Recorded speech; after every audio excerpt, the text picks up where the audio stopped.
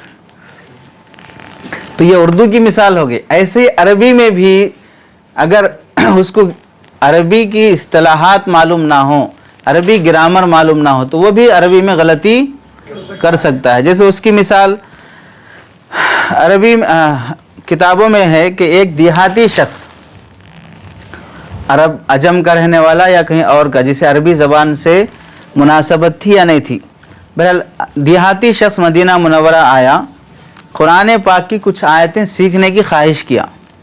تو جو شخص قرآن پاک پڑھانے کے لیے بیٹھا اس شخص کو، وہ شخص قرآن پاک کے اصول، ضابطے اور قاعدوں سے واقف نہیں تھا. تب وہ قرآن مجید کی آیتیں سکھاتے ہوئے ایک آیت سکھانے والے شخص نے ایسے پڑھا، ان اللہ بریء من المشرکین ورسولی، ان اللہ ورسولی، اللہ تعالی بری ہے مشرکوں سے اور نعوذ باللہ رسول اللہ سے بھی. اللہ بری ہیں مشرکوں سے بھی، بیزار، بری مطلب بیزار ہیں مشرکوں سے بھی، اور کس سے بیزار ہیں؟ نعوذ باللہ رسول اللہ سے بھی اللہ بیزار ہیں. جب یہ بولا، یہ آیت پڑھ کر سنائے، حالانکہ ہونا کیا چاہیے تھا؟ ان اللہ بریء من المشرکین ورسول، اللہ بیزار ہیں مشرکوں سے اور رسول اللہ بھی بیزار ہیں مشرکوں سے. بہت فرق ہو گیا معنی میں. کس وجہ سے فرق ہو گیا؟ زیر اور پیش کا فرق کی وجہ سے ہو گیا. تو وہ دیہاتی شخص بولنے لگا، بھئی جس رسول سے اللہ بیزار ہو اس رسول کی شریعت میں کیا مانوں؟ جس رسول سے اللہ بیزار ہو اس رسول کی شریعت میں کیا مانوں؟ جب دوسرے صحابی کو یعنی حضرت عمر رضی اللہ تعالیٰ عنہ یا کسی اور صحابی کو معلوم ہوا، فوراً انہوں نے تنبیہ کی اور پھر یہ کہا کہ یہاں پر غلطی ان سے ہو رہی ہے، پڑھانے والے سے ہو رہی، چونکہ یہ گرامر نہیں جانتا ہے کہ یہاں پر پیش آنے سے کیا معنی بدلتا ہے اور زیر آنے سے کیا معنی بدلتا ہے. ایسے ہی بعض دوسری کتابوں میں بھی دوسری وجوہات بھی لکھی ہیں اس طرح کے غلطی پیش آنے کے سلسلے میں. چنانچہ دیکھو اللہ کے نبی علیہ السلام کے زمانے میں ہی ایک واقعہ یہ پیش آیا. کچھ اعرابی گاؤں دیہات کے رہنے والے عربی زبان کے استعمال میں غلطی کا شکار ہونے لگے. اللہ کے نبی علیہ السلام کسی مجلس میں تشریف فرما تھے، کوئی دیہاتی شخص آیا اور عربی زبان بات کرنے میں کسی طرح کی غلطی کی. تو رسول اللہ صلی اللہ علیہ وسلم نے ارشاد فرمایا، ارشدوا اخاکم فقد ضل، ارشدوا اخاکم، تم اپنے بھائی کو صحیح بات بتاؤ، وہ غلطی کر رہا ہے، وہ غلطی کر رہا ہے. یعنی یہ جو بات بولنے کا طریقہ ہے یا اس میں جو الفاظ کا استعمال ہے اس میں غلطی ہو رہی ہے، اس کو صحیح رہبری کرو.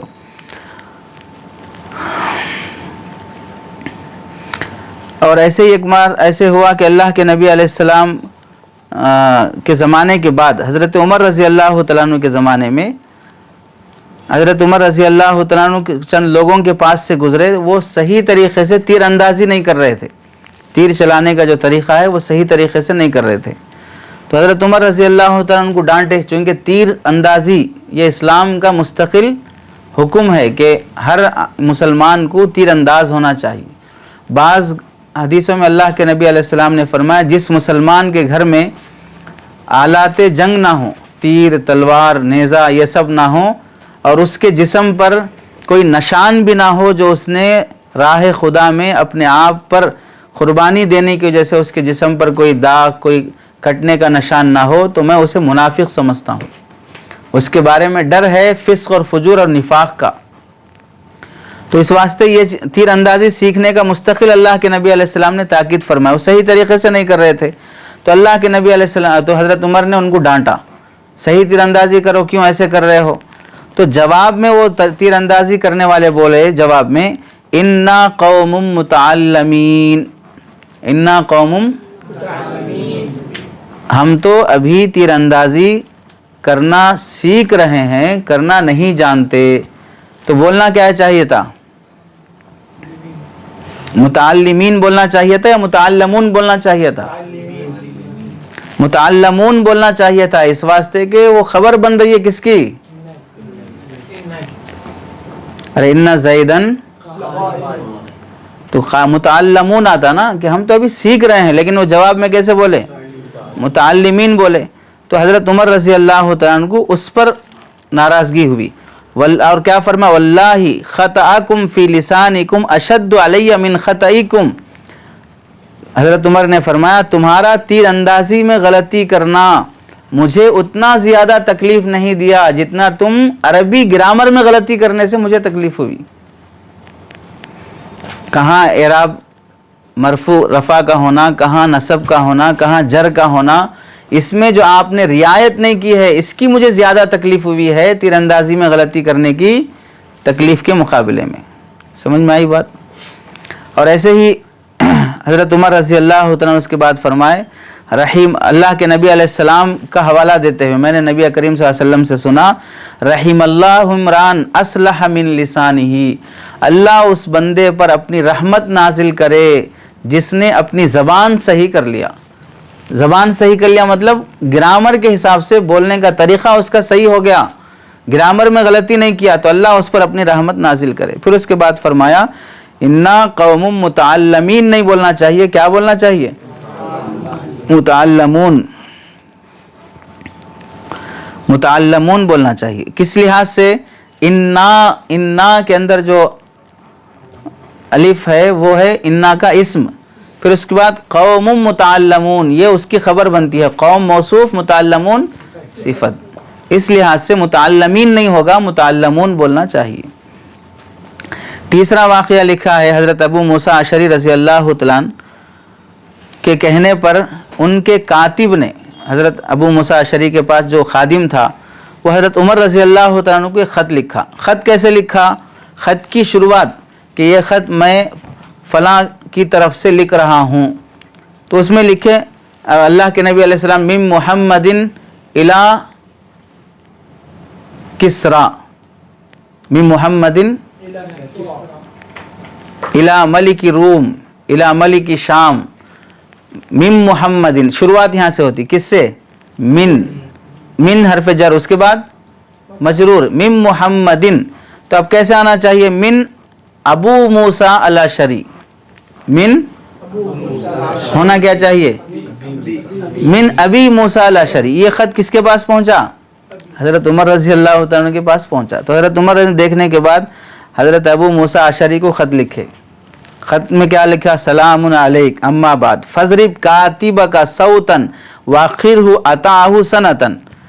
جو تمہارا یہ خط لکھنے والا کاتب ہے نا اسے ایک کوڑا مارو میری طرف سے، اور دوسرا اس کی تنخواہ 1 سال تک موقوف کر دو، 1 سال تک اس کی سیلری موقوف کر دو. کیا واسطے؟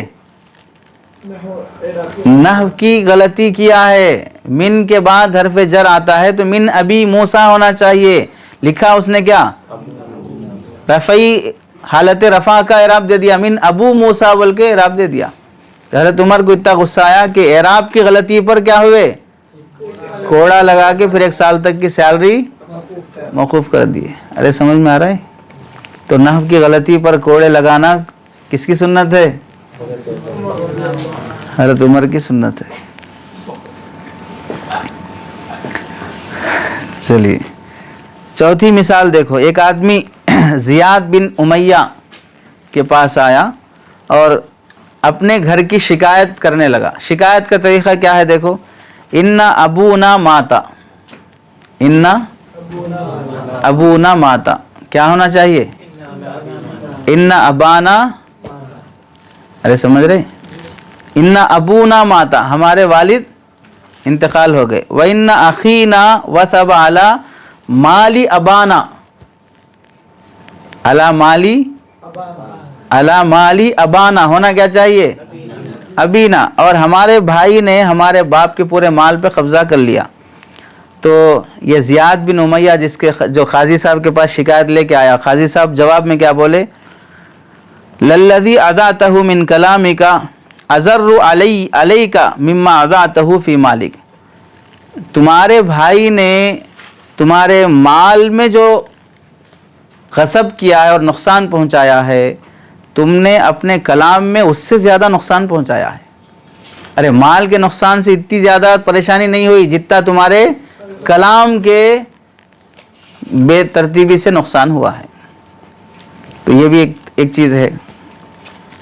ایسے ہی ایک اور واقعہ لکھا ہے، ایک دیہاتی کی لاٹھی ہاتھ سے گر گئی تو وہ اٹھا کر دینے کے لیے یا درخواست کرنے کے لیے بولا سقطت عصاتی، سقطت میرا عصا گر گیا. ہونا کیا چاہیے؟ عصا یا، عصا یا، لیکن بولا کیا ہو؟ عصایی، عصاتی بولا، عصا یا ہونا چاہیے. تو یہ بھی ایک، یعنی ایسے کئی واقعات پیش آئے جس کی وجہ سے تدوین کی ضرورت پڑی، قواعد کو مرتب کرنے کی ضرورت پڑی. آگے اور بھی واقعات آئیں گے کہ قواعد کو مرتب کرنے کے سلسلے میں. اب اس کے بعد ہے علم نحو کی عظمت اور اس کی اہمیت. فن نحو کی اہمیت کتنی ہے، اسے سیکھنے کی ضرورت کتنی ہے. تو دو چار اہمیت کے سلسلے میں دیکھیے یہ کیسے یہ فن. تمام قرآن کے احکامات عربی میں ہیں، حدیث کی تمام باتیں عربی میں ہیں، علوم اسلامیہ کا تقریباً خزانہ وہ عربی میں ہے. حدیث سے کوئی مسئلہ مستنبط کریں، قرآن سے کوئی مسئلہ مستنبط کریں، فقہ سے کوئی مسئلہ مستنبط کرنا ہو، یہ ساری بنیادی ماخذ کے درجے کی کتابیں یہ سب عربی زبان میں ہیں. اب اگر کوئی شخص عربی زبان سے واقف نہ ہو تو اب قرآن سے کوئی حکم کیسے نکال سکتا ہے، حدیث سے کوئی حکم کیسے نکال سکتا ہے. تو قرآن حدیث کو سیکھ کے ذریعے سے اسلامی احکام سیکھنا ہو تو لا محالہ اس کے لیے کیا ضروری ہے؟ فن نحو میں مہارت ہونا ضروری ہے. نحو کے بغیر عربی زبان حاصل نہیں ہو سکتی اور عربی زبان کے بغیر عربی کے احکام جانے نہیں جا سکتے. تو عربی زبان کو سمجھنے کے لیے نحو سمجھنا ضروری ہے. اور عربی میں اسم، فعل، حرف ہر طرح کے کلمے ہیں. تو اسم کسے بولتے، فعل کسے بولتے، حرف کسے بولتے، کلمہ کیا ہے، کلمات کیسے ہیں، کلمات کو ترتیب کیسے دینا، یہ بھی جانے بغیر عربی نہیں جان سکتے. ایسے ہی فاعل، مفعول، مبتدا، خبر، مضاف، مضاف الیہ، موصوف، صفت، ان سب کی شناخت کے بغیر ان کا ترجمہ بھی نہیں کیا جا سکتا. کون کہاں مضاف مضاف الیہ بن رہا، کون کہاں موصوف صفت بن رہا، یہ جاننے کے لیے لا محالہ عربی قواعد جاننا ضروری ہوگا. اور ایسے ہی معمولی سے فرق کی وجہ سے، لفظ کی فرق کی وجہ سے بھی ہو یا ترکیب کے فرق کی وجہ سے معنی میں کیا ہو جاتی ہے؟ تبدیلی آ جاتی ہے. تو اس کے لیے گرامر جاننا ضروری ہوگا. جیسے اس کی مثال دیکھو، لفظ کی تبدیلی اور ترتیب، حرف کی تبدیلی کی وجہ سے کیسے معنی میں تبدیلی آتی ہے. ابو الاسود دوئلی، ان کے بارے میں آگے آئے گا کہ فن نحو کے اصل بانی کون ہیں، کس نے یہ قواعد اور گرامر شروع کیے، اس میں ان کا نام آئے گا. ان کی صاحبزادی تھی ابو الاسود دوئلی کی. یہ تابعی ہیں اور حضرت علی رضی اللہ عنہ کے شاگرد ہیں. پیدا تو ہوئے تھے اللہ کے نبی علیہ السلام کے زمانے میں یا اس سے پہلے، شاید اسلام لانے میں دیری ہوئی یا کیا وجہ پیش آئی، لیکن ان کا تعارف ہوا ہے حضرت علی رضی اللہ عنہ کے زمانے میں. عمر والے آدمی تھے. تو ان کی ایک صاحبزادی تھی. ایک مرتبہ گھر میں بہت اس وقت سردی بہت زیادہ، گرمی بہت زیادہ تھی. تو بہت زیادہ گرمی کو بتانے کے لیے بیٹی نے جو جملہ استعمال کیا، یا ابتی ما اشد الحر، یا ابتی ما اشد الحر. اس کا مقصد کیا ہے؟ گرمی، اصل بولنا کیا چاہ رہے تھے؟ گرمی بہت تیز ہے، گرمی بہت زیادہ ہے، یہ بولنا ہے اصل میں. گرمی کتنی زیادہ ہے، جیسے مثال کوئی بھی چیز بہت تعجب کی دکھی ہے تو تعجب کا جملہ ادا کرنے کے لیے کیا ہے ترکیب؟ اصل جملہ کیا ہے؟ ما احسنہ واحسن بہ، ما احسن زیدن، یہ جملہ ہے نا. تو ما احسنہ، تو احسنہ پر بھی فتح اور زیدن پر بھی فتح، دونوں مفتوح ہوں گے. لیکن لڑکی کیسے استعمال کی؟ ما اشد الحر. ہونا کیا چاہیے تھا؟ ما اشد الحر. تو فعل تعجب کی جگہ خبر والا جملہ استعمال کر دیے. تو اس طرح کے معمولی سے فرق کی وجہ سے تعجب کرنا چاہ رہے یا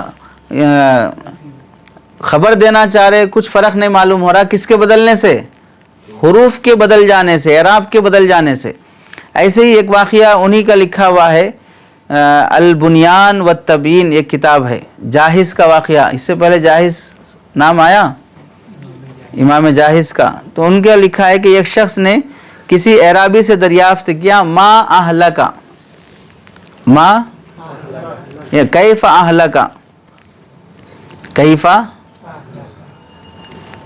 کیا مطلب, کیسے ہلاک ہو گئے, کس چیز نے تمہیں ہلاک کر دیا.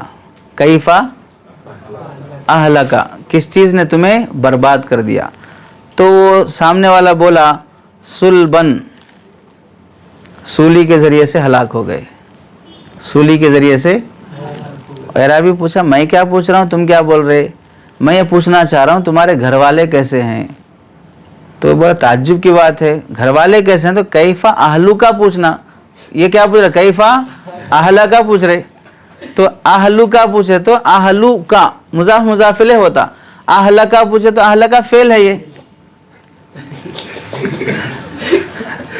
بہت بڑا فرق ہو جائے گا. خیر خیریت پوچھ رہے, نہیں عذاب دے رہے.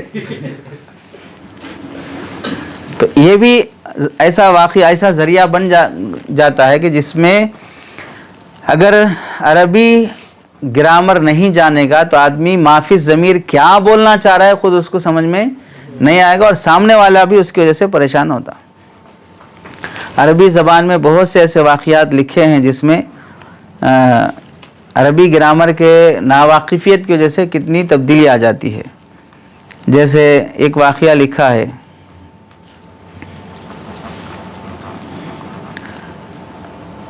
امام سیبوی رحمۃ اللہ علیہ کا, کہ شروع میں یہ بہت بڑے فقیہ تھے. امام سیبوی نام لکھ کے رکھ لو, نحو میں بار بار ان کا نام آئے گا, فقہ میں کہیں بھی نہیں آئے گا. تھے بہت بڑے فقیہ. تو فقیہ کا نام کہاں ہونا چاہیے؟ فقہ میں. اس کے بعد بنے بہت بڑے محدث.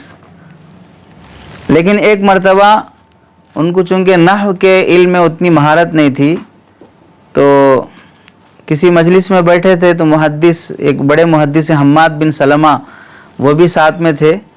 تو کسی حدیث کو بیان کرتے ہوئے حضرت حماد نے کہا لیسا ابد دردا, لیسا ابد دردا ہونا کیا چاہیے, لیسا ابو الدرداء. تو ابو چونکہ لیسا کا اسم بنے گا.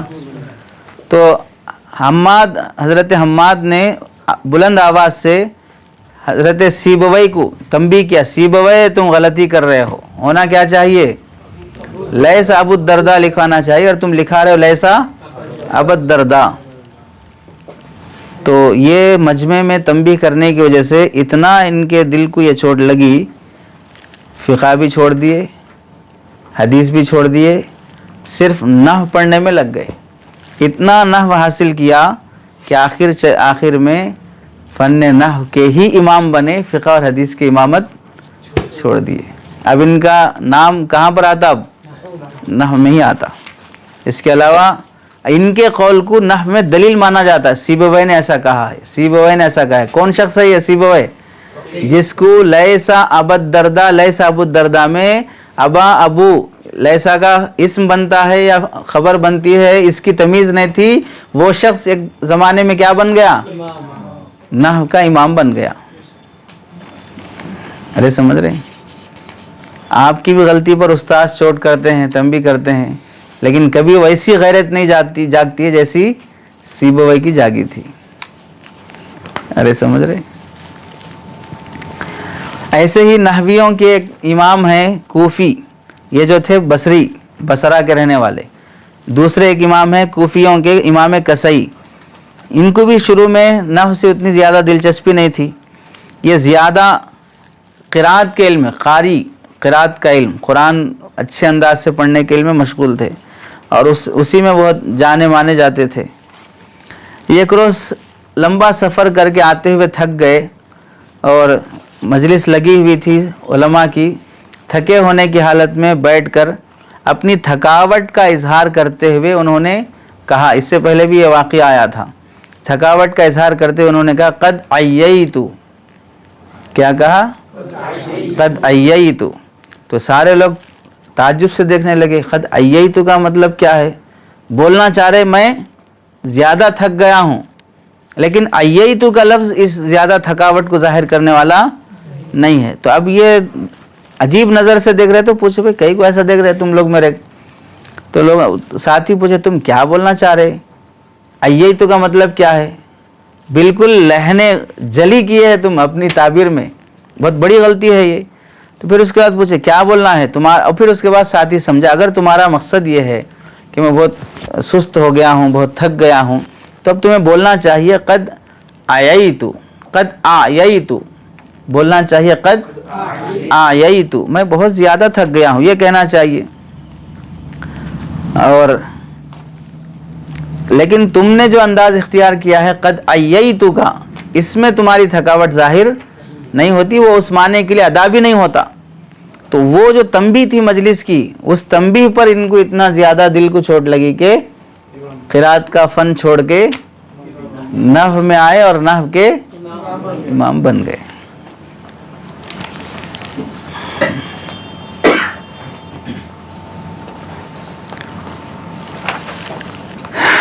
چلیے، اور ایک امام گزرے ہیں امام فرا، نحو کے ایک امام گزرے ہیں امام، ارے سمجھے ہدایت النحو میں آئے، ایک مول صاحب تھے امام فرا، جو ہے ایسی جگہ پر دکھتے ہو کہ انہوں بول کے ایسا بھاگ جاتے، پھر ان کو پکڑ ہی نہیں سکتے، کئی کو بولے آپ بول کے، چونکہ ان کا نام کیا ہے؟ فرا۔ ارے سمجھ میں آیا؟ تو امام فرا رحمۃ اللہ علیہ بھی بہت مشہور نحوی گزرے ہیں، بہت زیادہ ان کو نحو سے دلچسپی تھی۔ امام محمد رحمۃ اللہ علیہ کا واقعہ انہی کے ساتھ پیش آیا ہو، بھئی کیا نحو میں لگے رہتے، فقہ سیکھو، فقہ اصل ہے، اس میں مسئلے مسائل معلوم ہوتے۔ تو امام محمد رحمۃ اللہ، امام فرا بولے ٹھیک ہے آپ پوچھئے، کیا پوچھنا ہے آپ کو فقہ میں؟ تو انہوں نے وہی پوچھے بھئی نماز میں سجدے سہو واجب ہوا تو واجب چھوٹنے سے یا تاخیر سے کسی بھی وجہ سے تو سجدے سہو کر لیا، دوبارہ سجدے سہو واجب ہوا تو پھر سجدے سہو کرے گا یا نہیں کرے گا؟ تو امام فرا بولے دوبارہ سجدے سہو نہیں کرے گا۔ آپ کو کیسے معلوم یہ؟ تو امام فرا بولے اس واسطے کہ نحو کا قاعدہ یہ ہے کہ ایک اسم کی ایک بار تصغیر کی جاتی ہے، ڈبل بار تصغیر نہیں کی جاتی ہے، اور تصغیر یہ اسم کا عیب ہے، جیسے سجدے سہو نماز کا عیب ہے، ویسے ڈبل بار اس میں عیب نہیں پایا جاتا، ایسے ہی اسم کے اندر بھی ڈبل بار عیب نہیں پایا جاتا۔ سمجھے نہیں سمجھے؟ امام محمد رحمۃ اللہ علیہ کو تعجب ہوا، یعنی نحو کے قاعدے سے کون سا مسئلہ بیان کر رہے؟ فقہ کا مسئلہ بیان کر رہے۔ تو اس سے کیا معلوم ہوا کہ بعض مرتبہ آدمی کسی ایک فن میں ماہر ہو جاتا ہے تو دوسرے فنون بھی آہستہ آہستہ اسے آسان ہو جاتے ہیں۔ تو ان باتوں سے حاصل یہ ہوا کہ نحو کا علم سیکھنے کی اہمیت کتنی ہے، کہ یہ لوگ پہلے کون تھے؟ فقہ کے امام تھے، حدیث کے امام تھے، چھوڑ کے نحو میں آئے، قرات کے امام تھے، چھوڑ کے نحو میں آئے، اور وہ بھی فقہ کے امام تھے امام فرا، چھوڑ کے نحو میں ایسے آئے کہ نحو کے قواعد سے فقہ کے مسائل۔ تو اس سے کیا معلوم ہوا کہ نحو ایسا علم ہے کہ کسی زمانے میں اس کو معمولی نہیں سمجھا گیا ہے، لوگ دوسرے فنون چھوڑ کے اس فن کو حاصل کرنے لگے تھے۔ اور ایک چیز اسی کی اہمیت سے متعلق ہے کہ مفتاح السعادہ ایک کتاب ہے، اس میں لکھا ہے کہ ابو بکر بن مجاہد مقری یہ بیان کرتے ہیں کہ ایک مرتبہ ابو العباس ثعلب نحوی نحو کے امام ہیں، بہت افسوس کے ساتھ ایک بار کہنے لگے کہ علماء جو ہے یہ قرآن کی خدمت میں مصروف ہیں، محدثین زندگی بھر حدیث کی خدمت کر رہے ہیں، فقہا زندگی بھر شریعت کے مسائل مرتب کر رہے ہیں، یہ سب حضرات تو کامیاب ہیں، ہم کو کیا فائدہ؟ یہ زندگی بھر نحو میں گزر گئی، زندگی بھر جو ہے زید عمر بکر میں گزر گئی، ضرب زید میں گزر گئی، ہم کو کیا ملنے والا ہے اس سے؟ وہ محدث بڑے ثواب والے ہیں، وہ مفسر بڑے ثواب والے ہیں، وہ فقیہ زیادہ بڑے ثواب والے ہیں، ایسا افسوس کا اظہار کرنے لگے۔ تو یہ کہنے کے بعد ابو بکر جن سے کہے تھے، کہنے والے کون ہیں؟ ابو العباس ثعلب نحوی، یہ کہنے کس سے کہے؟ ابو بکر بن مجاہد مقری سے۔ تو یہ سننے کے بعد جب ابو بکر بن مجاہد مقری گھر واپس آئے تو رات میں اسی دن سرکار دو عالم صلی اللہ علیہ وسلم ان کے خواب میں تشریف لائے، جس سے کہے تھے، جس سے شکایت کیے تھے، ان کے خواب میں اللہ کے نبی علیہ السلام تشریف لائے، اور آپ علیہ السلام نے فرمایا اے ابو بکر، ابو العباس ثعلب نحوی کو میرا سلام سنانا، نحوی کو میرا سلام سنانا، اور پھر یہ کہنا انت صاحب العلم المستطیل، تم دراز علم والے ہو، اللہ نے تمہیں بہت اونچا علم عطا کیا ہے۔ کس علم کے بارے میں فرمایا؟ نحو کے علم کے بارے میں۔ ایسے ہی دوسرا امام کسئی رحمۃ اللہ علیہ کا بھی واقعہ لکھا ہے۔ ایک شخص امام کسئی بھی یہ نحو کے بڑے امام ہیں، ان کی کوئی شخص غیبت کرنے لگا، لوگ بہت سمجھا اس کو کہ بھئی امام کسئی اگرچہ کہ وہ بڑے محدث فقیہ اور مفسر نہیں ہیں، لیکن ان کی غیبت مت کرو۔ باز نہیں آیا، امام کسئی کی غیبت کرتے رہا۔ چند دن کے بعد اس شخص کی ملاقات ہوئی اور اس نے امام کسئی رحمۃ اللہ علیہ کے متعلق کہا کہ میں نے امام کسئی کو خواب میں دیکھا، امام کسئی کی بہت حسین شکل تھی، میں نے ان کی امام کسئی رحمۃ اللہ علیہ کے متعلق امام کسئی رحمۃ اللہ علیہ کو خواب میں دیکھا، تو امام کسئی سے پوچھا اللہ نے آپ کے ساتھ کیا معاملہ کیا؟ اللہ نے آپ کے ساتھ، امام کسئی رحمۃ اللہ علیہ نے فرمایا کہ اللہ رب العزت نے قرآن کے طفیل مجھے بخش دیا، قرآن مجید کے طفیل مجھے بخش دیا، اور یہ بھی فرمایا کہ عالم آخرت میں سرکار دو عالم صلی اللہ علیہ وسلم کی ملاقات کا مجھے شرف حاصل ہوا، اور آپ علیہ السلام نے مجھ سے فرمایا کہ پڑھو۔ میں نے عرض کیا کیا پڑھوں؟ تو اللہ کے نبی نے فرمایا پڑھو والصافات صفا فالزاجرات زجرا فالتالیات ذکرا ان الہکم لواحد۔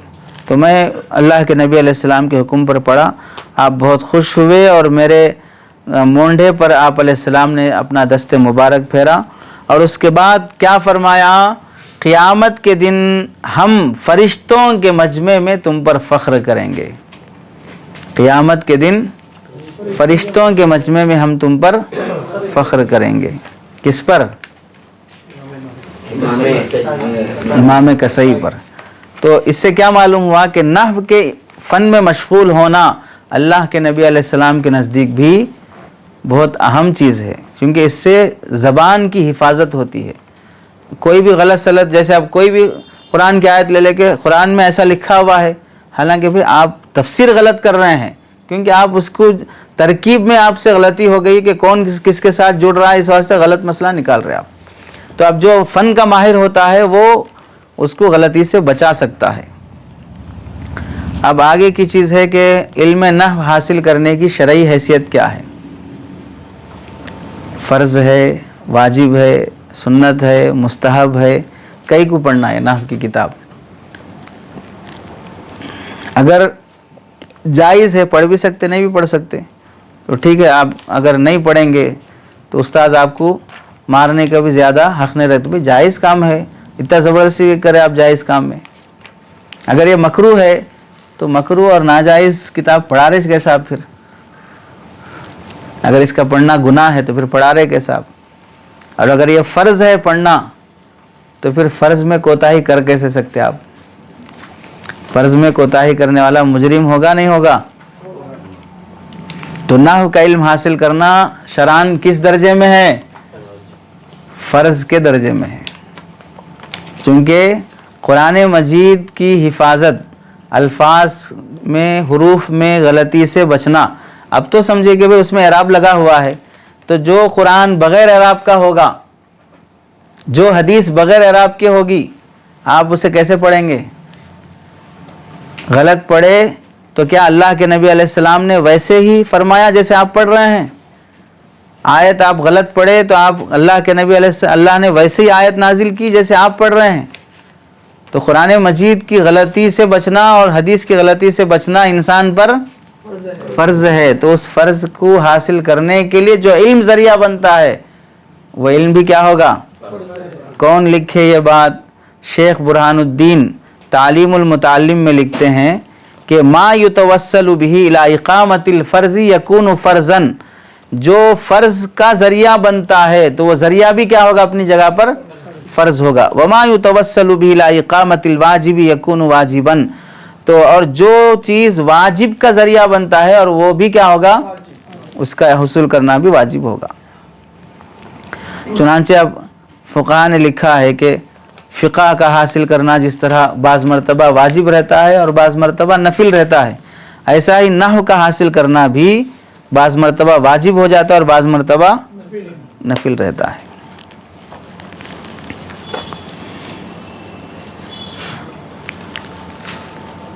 اب اس کی ایک مثال دیکھیے. علامہ شامی رحمۃ اللہ علیہ نے لکھا ہے قد تکون البدعۃ واجبۃ کنصب الادلۃ لرد اہل الفرق الضالۃ وتعلم النحو المفہم للکتاب والسنہ. امام علامہ شامی رحمۃ اللہ علیہ لکھ رہے، کیا لکھ رہے؟ کبھی کبھار نئی پیدا کی ہوئی چیز بھی واجب درجے میں ہو جاتی ہے اس کا سیکھنا. اب اس کی مثال دے رہے، دیکھ کنصب الادلہ، دلائل قائم کرنا باطل فرقے والوں کی تردید کرنے کے لیے. وہ دلائل قرآن حدیث میں نہیں ہے واضح انداز میں، لیکن ہم استنباط کر کے وہ دلائل مرتب کر رہے ہیں تاکہ ان کے باطل فرقے کو ہم رد کر سکیں. یہ واجب ہوتا ہے. ایسے ہی کیا لکھ رہے ہیں؟ وَتَعَلُّمِ النَّحْوِ، کیا سیکھنا؟ نحو کا سیکھنا بھی واجب ہے، کیونکہ یہ نحو کا سیکھنا آپ کو سمجھاتا ہے کیا؟ کتاب اور سنت. قرآن مجید اور حدیث سمجھنے میں نحو معاون اور مددگار بنتا ہے. سمجھ گئے؟ تو فن نحو اگرچہ کہ بات کی ایجاد ہے، اللہ کے نبی علیہ السلام کے زمانے میں فن نحو کی کتابیں، فاعل مفعول سب. اب کوئی سوال کیا فاعل مفعول اور حرف جر مضاف مضاف الیہ موصوف صفت یہ سب نبی کے زمانے میں تھے کیا؟ بولو کون سی حدیث میں فاعل مرفوع رہتا بول کے؟ ہر ایک کو کون سی حدیث میں مفعول منصوب رہتا بول کے؟ نہیں سمجھ میں آیا؟ تو ظاہر سی بات ہے ان لوگوں کو اللہ کے نبی علیہ السلام کے زمانے میں نہیں تھا. بات کی پیداوار ہے، لیکن یہ بات کی ایسی پیداوار ہے جس کا سیکھنا واجب کے درجے میں ہوتا ہے. اب چنانچہ دیکھو، اب یہ اسی کو امام علامہ شامی کیا لکھے؟ قد تکون البدعۃ واجبۃ، کبھی کبھار بدعت بھی کیا ہوتی ہے؟ واجب درجے کی ہو جاتی ہے. بدعت مطلب ایک نئی چیز جو پیدا ہو گئی ہے.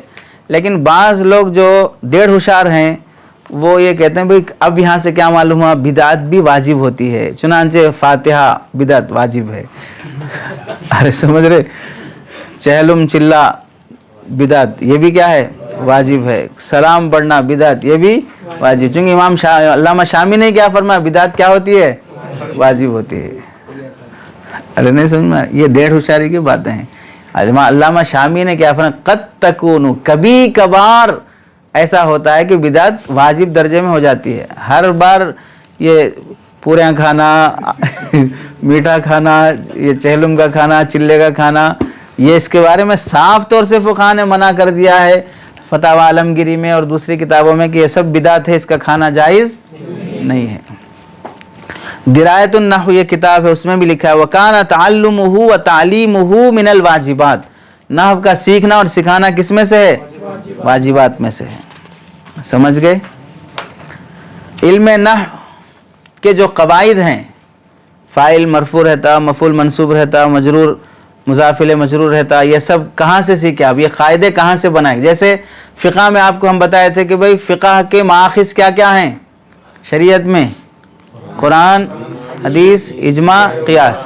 اب نحو کے جتنے بھی مسائل بنائے، بھئی مرفوعات 8 ہیں، منصوبات 12 ہیں اور وہ مجرورات 2 ہیں، یہ سب کہاں سے بنائے آپ؟ نہیں سمجھ میں؟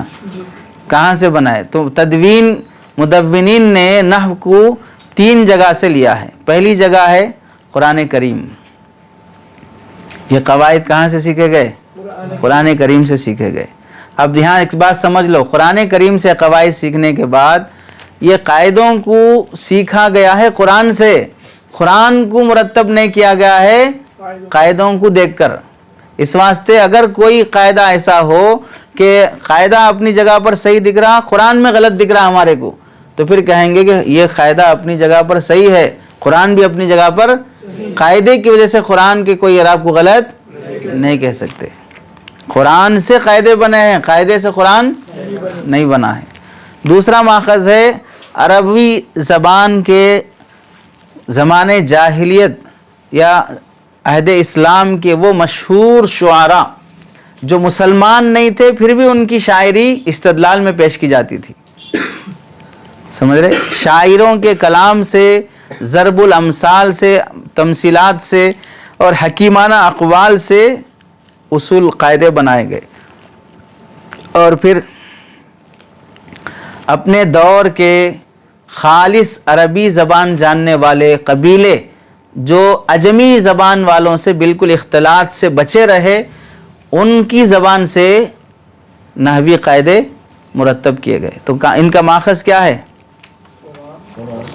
قرآن، شعراء عرب کا کلام۔ شعراء عرب میں عہد اسلام کے بھی آتے اور زمانے جاہلیت کے بھی آتے۔ اور تیسرا، عرب کے وہ خالص قبیلے جو عجمی اختلاط سے بچے ہیں، ان کے زبان سے بھی لیا جاتا ہے۔ اب عربی زبان میں کے جو قبیلے ہیں، زیادہ مشہور قبیلے کون تھے؟ مشہور قبیلے تھے حذیل، کنانہ، قیس، غیلان، بنو تمیم۔ بنو تمیم کا لفظ تو سنے ہوں گے آپ، لغت بنی طے میں ایسا آیا ہے، لغت بنی تمیم میں ایسا آیا ہے۔ تو یہ خالص عربی قبیلے ہیں جو کسی عجمی قبیلے سے ان کا اختلاط نہیں ہوا۔ عجمی قبیلے کون سے ہیں؟ جیسے ایک قبیلہ ہے حمیر، حمدان، ایک ہے قولان، ایک ہے غسان، عبد القیس، اور یہ سب قبیلے وہ ہیں جو عجمی قبیلوں سے بھی کیا ہو گئے؟ اختلاط کرنے کی وجہ سے ان کی زبان اتنی خالص نہیں رہ سکی۔ فن نحو کا بانی کون ہے؟ کس نے اس فن کو ایجاد کیا ہے؟ 4 قول اس کے سلسلے میں آتے ہیں کہ فن نحو کا مورخ اور بانی پہلا کون ہے؟ ایک ہے عبد الرحمن بن ہرمز الاعرج۔ عبد الرحمن بن، بولنے آ رہا، نام نہیں آ رہا ہے، ہرمز الاعرج۔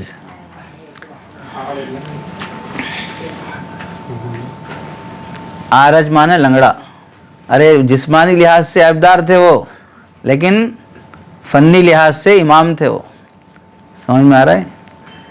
ایک تفسیر میں بھی ہے، امام علامہ انور شاہ کشمیری رحمۃ اللہ علیہ کسی کا شعر نقل کرتے تھے، لولا الارجان لما فہمت فصاحت القرآن، لولا الارجان، 2 لنگڑے نہ ہوتے، لما فصیحت فصاحت القرآن، تو قرآن کی فصاحت معلوم ہی نہیں ہو سکتی تھی۔ کون ہیں وہ 2 لنگڑے؟ الاول من زمخشر والثانی من جرجان، ایک ہے علامہ زمخشری، دوسرا ہے علامہ جرجانی۔ یہ دونوں مفسر ہیں اپنے زمانے کے، جن کے ذریعے سے کیا سمجھی گئی ہے؟ قرآن کی فصاحت سمجھی گئی، اور دونوں کیا ہیں؟ لنگڑے ہیں۔ ارے سمجھ میں آ رہی بات؟ دوسرے جو نحوی بانی ہیں نصر بن عاصم، ان کو بھی بانی کہا جاتا ہے، لیکن تاریخی لحاظ سے یہ دونوں لوگ بانی نہیں ہو سکتے، اس واسطے کہ ان کی بنیاد میں ابو الاسود دویلی رحمۃ اللہ علیہ جو امام حضرت علی رضی اللہ عنہ کے شاگرد ہیں، ان کے یہ لوگ شاگرد ہیں، اور بنا کا ابتدا جو ہے وہ حضرت علی سے شروع ہو چکی ہے، تو بانی وہ ہو سکتے ہیں، شاگرد بانی نہیں ہو سکتا۔ تیسرا نام آتا ہے اب یہاں پر ابو الاسود دویلی رحمۃ اللہ علیہ، یہ نحو شروع کا فن کی ابتدا کیے ہیں، لیکن کس کے کہنے پر کیے ہیں؟ ایک قول ہے حضرت کیا بولتے ہیں عمر رضی اللہ عنہ کے کہنے پر، اور ایک قول ہے حضرت علی رضی اللہ عنہ کے کہنے پر۔ تو حضرت عمر کے کہنے پر یہ انہوں نے ابتدا کی ہے، تو پھر اصل بانی حضرت عمر ہوئے، یہ ان کے معاون ہوئے، نائب ہوئے, اور اگر حضرت علی رضی اللہ تعالیٰ عنہ کے کہنے پر ہوئے ہیں تو پھر اصل بانی حضرت علی رضی اللہ تعالیٰ عنہ ہوئے, اور ان کے نائب کون ہوئے؟ ابو الاسود دبیلی ہوئے. تو ان 4 قولوں میں سے صحیح قول کون سا ہے؟ صحیح قول یہ ہے کہ اس کے بانی ابو الاسود دبیلی ہیں, اور حضرت علی رضی اللہ تعالیٰ عنہ کے کہنے پر انہوں نے مرتب کیا ہے. تو یا تو کہو اصل بانی حضرت علی ہیں, یا اصل بانی حضرت ابو الاسود دبیلی ہیں. ٹھیک ہے, ابو الاسود دبیلی. ان کے بانی ہونے کی دلیل کیا ہے ابو الاسود دبیلی کی؟ ایک مورخ ہیں عبد الرحمن انباری, یہ کیا کہتے ہیں؟ وَالصَّحِيحُ أَنَّ أَوَّلَ مَنْ وَضَعَ النَّحْوَ علی ابن ابی طالب رضی اللہ تعالیٰ لأن الروایات كلها تسند إلى ابی الاسود. اصل بانی حضرت علی ہیں کیونکہ تمام روایتیں ابو الاسود کی طرف جاتی ہیں, اور ابو الاسود شاگرد ہیں کس کے؟ حضرت علی رضی اللہ تعالیٰ کے. اور ایک مورخ ہیں ابو عبید بن معمر المثنی, وہ بھی کیا کہتے ہیں؟ اخذ ابو الاسود الدبیلی النحو عن علی ابن ابی طالب. ابو الاسود دبیلی نے نحو سیکھا ہے کس سے؟ حضرت علی رضی اللہ تعالیٰ سے. اور ایسے ہی ابو حاتم سجستانی, یہ بھی مورخ ہیں, ولد ابو الاسود الدبیلی فی الجاہلیہ واخذ النحو عن علی ابن ابی طالب. زمانے جاہلیت میں پیدا ہوئے ابو الاسود دبیلی, لیکن علم نحو سیکھا ہے انہوں نے کس سے؟ حضرت علی رضی اللہ تعالیٰ سے. مفتاح السعادہ, اس میں بھی لکھا ہے کہ فعلم من هذه الروایات ان اول من وضع النحو ابو الاسود اخذه عن علی ابن ابی طالب. ابو الاسود دبیلی نے سیکھا ہے علم نحو کس سے؟ حضرت علی رضی اللہ. ابن خلدون, یہ بھی بڑے مورخ ہیں, اول من کتب فیہا ابو الاسود الدبیلی من بنی کنانہ. سب سے پہلے جس نے نحو میں کوئی قاعدہ مرتب کیا ہے وہ کون ہے؟ ابو الاسود دبیلی ہے, جو قبیلہ بنو کنانہ کے تھے. ان سب استدلالات سے کیا معلوم ہوا؟ ابو الاسود دبیلی یا حضرت علی رضی اللہ تعالیٰ سے ہی یہ فن شروع ہوا ہے. ٹھیک ہے. نحو کو نحو کیوں کہتے ہیں؟ وجہ تسمیہ کیا ہے؟ نحو کو نحو کہنے کی وجہ کیا ہے؟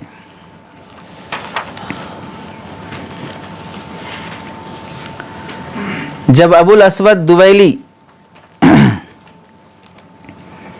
نحو کے قواعد میں سے چند قاعدے لکھ کر لے کے حضرت علی رضی اللہ تعالیٰ کو دکھانے کے لیے لائے, اس میں جیسے انا و اخواتہا, انا اس کی بحث لکھ کے لائے تو حضرت علی کو دکھائے, تو اس میں انا وانا کانا لاکنہ لیتا لعلہ, تو لاکنہ کو چھوڑ دیے تھے بیچ میں.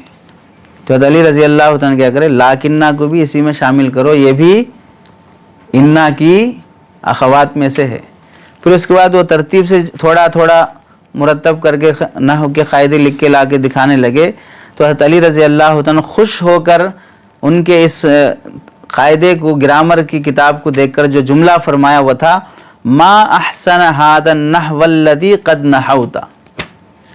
ما احسن هذا النحو الذي قد, یہ کیا ہی بہترین علم ہے جس کو تم نے, جس طریقے سے تم نے مرتب کیا ہے, وہ طریقہ کیا ہی بہترین طریقہ ہے جس کو تم نے مرتب کیا ہے. تو وہ ما احسن هذا النحو, تو حضرت علی نے جو جملہ ارشاد فرمایا اسی سے کیا ہو گیا؟ ہو نحو کا فن بن گیا, اس کے وجہ تسمیہ وہی بن گئی.